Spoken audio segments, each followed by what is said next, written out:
हाँ जी, उम्मीद करता हूँ कि सब खैर ऑफिस होंगे। तो आज भाई सुनने सुनाने में ये आ रहा है कि आज फिर से पॉसिबिलिटी है कि इंटरनेट की बंदिश की जाए और उसके ऊपर जो है वो फिर से लोग जो हैं वो वीपीएन यूज़ करें और नीदरलैंड के अंदर जो है वो कनेक्ट हो जाएं या फिर अमेरिका के अंदर कनेक्ट हो जाएं। वीज़े तो किसी के लगने नहीं हैं, तो शायद वीपीएन ही कनेक्ट करके वो गुजारा करें। तो अब बात करते हैं कि ये जो पिछले दिनों एपिसोड हुए थे, खान साहब की गिरफ्तारी हुई थी, उसके बाद जो लोगों का रद्द अमल सामने आया था और वो जी सारी जो हुकूमत की तरफ से, राना साहब की तरफ से जो है वो एक बिल्कुल ही इंटरनेट की सर्विसेज बंद कर दी गई थी। जिनके ब्रॉडबैंड्स थे वो ठीक था, लेकिन बाहर ज़्यादातर जो मामला चल रहे होते हैं वो मोबाइल डाटा के ऊपर डिपेंडेंसी होती है। और इसीलिए आप देखते होंगे कि हमारा जो टेलीकॉम सेक्टर है वो अच्छे खासे पैकेजेस देता है इंटरनेट कनेक्टिविटी के हवाले से। तो सबसे पहले बात करते हैं कि इसके नुकसान किसको ज़्यादा हुआ और कैसे कैसे हुआ। तो जी, टेलीकॉम सेक्टर जो है, जो कि हम देख रहे हैं कि काफ़ी अरसे से पाकिस्तान की इकॉनमी के अंदर अच्छा खासा रोल अदा कर रहा है और काफ़ी एक छोटे से टेन्योर के अंदर अच्छा खासा उन्होंने ग्रो किया है। अब टेलीकॉम सेक्टर जो है उसको इन सारे दिनों के अंदर जो नुकसान हुआ है ना, वो हुआ है 82 करोड़ रुपए का। जी हाँ, 82 करोड़ रुपीज़ का उनको नुकसान हुआ है टेलीकॉम सेक्टर को, ये इंटरनेट बंदिश की वजह से। इसके अलावा हुकूमत को क्या नुकसान हुआ है? हुकूमत जो है उसको आगे लाले पड़े हुए हैं, इकॉनमी के कोई हालात नहीं है। डार साहब जो हैं वो हवाई बातें कर रहे हैं और वो एक टेम्परेरी सोल्यूशन दे रहे हैं, लॉन्ग टर्म सोल्यूशन दे ही नहीं रहे। तो उस टेम्परेरी सोल्यूशन के अंदर भी पैसों की ज़रूरत तो होती है, लेकिन गवर्नमेंट को इसके अंदर जो नुकसान हुआ ना, 2.8 करोड़ रुपए टैक्स रेवेन्यू का एक दिन का नुकसान हुआ है। अब आप ये खुद से अंदाज़ा लगा सकते हैं कि 2.8 करोड़ रुपया टैक्स रेवेन्यू के अंदर ये जितने दिन ये बंद रहा है, जितने दिन ये सर्विसेज बंद रही हैं, उसके अंदर जो है कितना के नुकसान गवर्नमेंट को उठाना पड़ा है और उसके साथ साथ टेलीकॉम सेक्टर को भी कितना उठाना पड़ा है।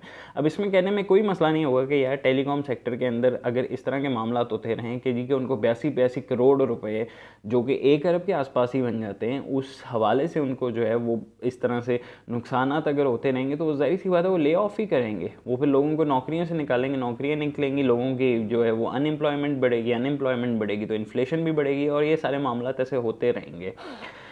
तो अब देखते हैं कि इस हवाले से जी कि भाई एक रोज़गार तबका, रोज़ का जो तबका था एक ख़ास करके अच्छा खासा तबका, जो कि जिसका रोज़गार जो है सारा वो इस मोबाइल डाटा के ऊपर, इंटरनेट कनेक्टिविटी के ऊपर डिपेंड करता है, उसके क्या हालात हुए हैं। तो पाकिस्तान के अंदर 20,000 से ज़्यादा जो राइडर्स हैं ना, वो फूड पांडा के ऊपर रजिस्टर्ड हैं, जो कि फूड पांडा के राइडर्स हैं। वो 20,000 से ज़्यादा उनकी तादाद है और ख़ुद आप अंदाज़ा लगा सकते हैं कि जब भी आप वो किसी को देख रहे होते हैं तो यहाँ पे बहुत आसानी से लोग जो है उठ के, उनका थोड़ा सा ऑर्डर लेट हो जाए तो अच्छा खासा वॉइस ऑफ कस्टमर फेसबुक के ग्रुप है या कोई भी ऐसे मामला आता है, उनको रेटिंग देना शुरू कर देते हैं और उनके जी बुराइयाँ बयान करना शुरू कर देते हैं। लेकिन उन बेचारों का जो रोज़गार है ना, वो सिर्फ मोबाइल डाटा के ऊपर डिपेंडेंट होता है, क्योंकि फूड पांडा जो है वो एक एप्लीकेशन है और एप्लीकेशन जो है वो इंटरनेट के बगैर नहीं चलती।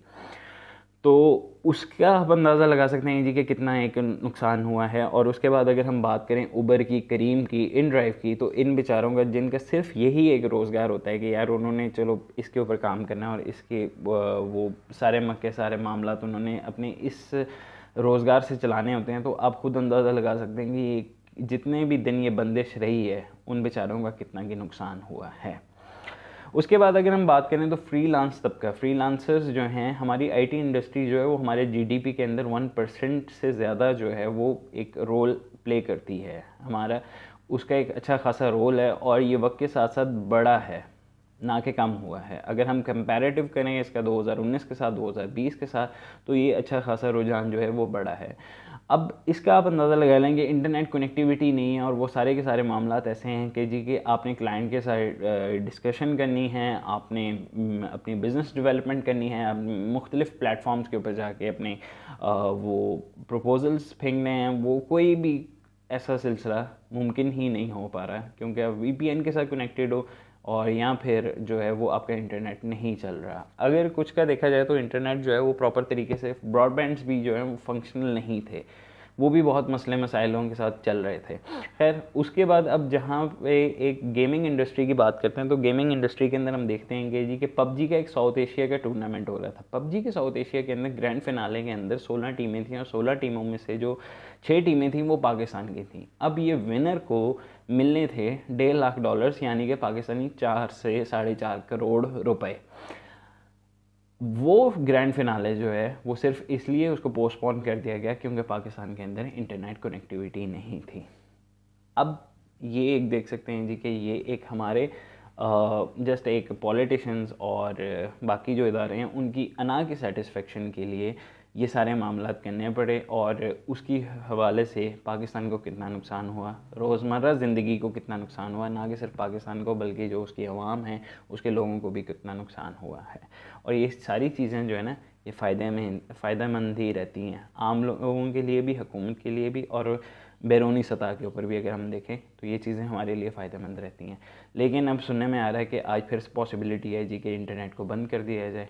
अल्लाह ना करे ऐसा हो, और वरना इसके नुकसानात मैंने पहले बता दिए, उसका आप अंदाज़ा लगा सकते हैं कि आगे कितनी होंगी। वीडियो अच्छी लगी तो सब्सक्राइब ज़रूर कीजिएगा, लाइक ज़रूर कीजिएगा, और सब्सक्राइब करें ताकि मैं ऐसा मज़ीद कंटेंट जो है वो बनाता रहूँ और आपकी इन्फॉर्मेशन के अंदर इजाफ़ा करता रहूँ। शुक्रिया।